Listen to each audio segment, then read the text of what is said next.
पिछले भाग में आपने देखा कि राजा वीरेंद्र, प्रिंस आरव और मीरा ने रहस्यमय किताब का अर्थ समझ लिया था। किताब ने उन्हें ये सिखाया कि असली शक्ति हथियारों में नहीं बल्कि सही सोच और सही फैसलों में होती है। किताब और जादुई नक्शा अब एक ही दिशा दिखा रहे थे, जंगल और पहाड़ों के उस रास्ते की ओर जहां इस यात्रा का अंतिम उत्तर उनका इंतजार कर रहा था। अब आगे जंगल का रास्ता अब शांत और खुला दिखाई देने लगा था। ऊंचे पेड़ों के बीच से आती सूरज की रोशनी जमीन पर फैल रही थी। वातावरण में अजीब सी स्थिरता थी, जैसे प्रकृति स्वयं अंतिम परीक्षा की गवाह बन रही हो। कुछ दूरी पर चलने के बाद तीनों एक खुले स्थान पर रुक गए। सामने पहाड़ की ढलान पर पत्थरों से बना एक पुराना चबूतरा था। उसके बीच एक विशाल पत्थर रखा था जिस पर वही प्राचीन चिन्ह उकेरे थे जो वे पहले भी देख चुके थे। तीनों वहीं खड़े होकर उस स्थान को ध्यान से देखने लगे।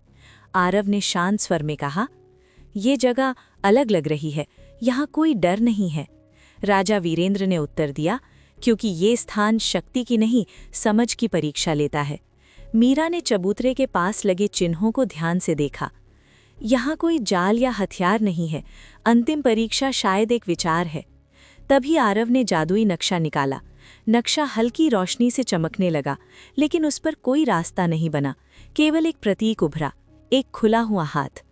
राजा वीरेंद्र ने गंभीरता से कहा, "खुला हाथ, इसका अर्थ है दान।"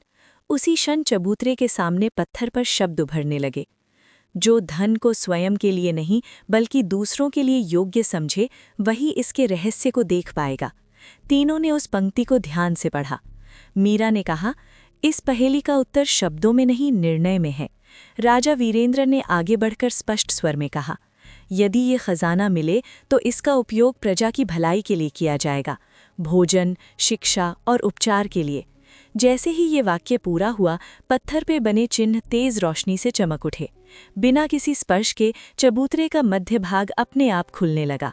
उसके नीचे सोने चांदी के सिक्के और रत्न प्रकट हो गए। आरव ने खजाने को देखकर कहा, "अब समझ आया, ये खजाना परीक्षा था, इनाम नहीं।" राजा वीरेंद्र ने उत्तर दिया, "और जिसने दान का निर्णय लिया वही इसके योग्य बना।" कुछ समय बाद तीनों राज्य लौटे। नगर में सभा बुलाई गई। खजाने को सबके सामने रखा गया। राजा वीरेंद्र ने घोषणा की, "ये धन राज्य की प्रजा के लिए होगा, भूखों के लिए भोजन, बच्चों के लिए शिक्षा और बीमारों के लिए उपचार।"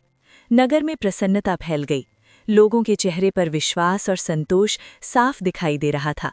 उस दिन आरव ने सीखा कि सच्चा राजा वही होता है जो शक्ति से नहीं, सेवा से शासन करता है। मीरा ने मुस्कुराकर कहा, "आज जादुई नक्शा अपना उद्देश्य पूरा कर चुका है।" राजा वीरेंद्र ने नक्शे को सुरक्षित रखने का आदेश दिया ताकि आने वाली पीढ़ियां जान सकें कि असली खजाना सोना नहीं, दान और इंसानियत होती है। और इसी के साथ ये यात्रा समाप्त हुई, खोज से शुरू होकर सेवा और मानवता पर समाप्त।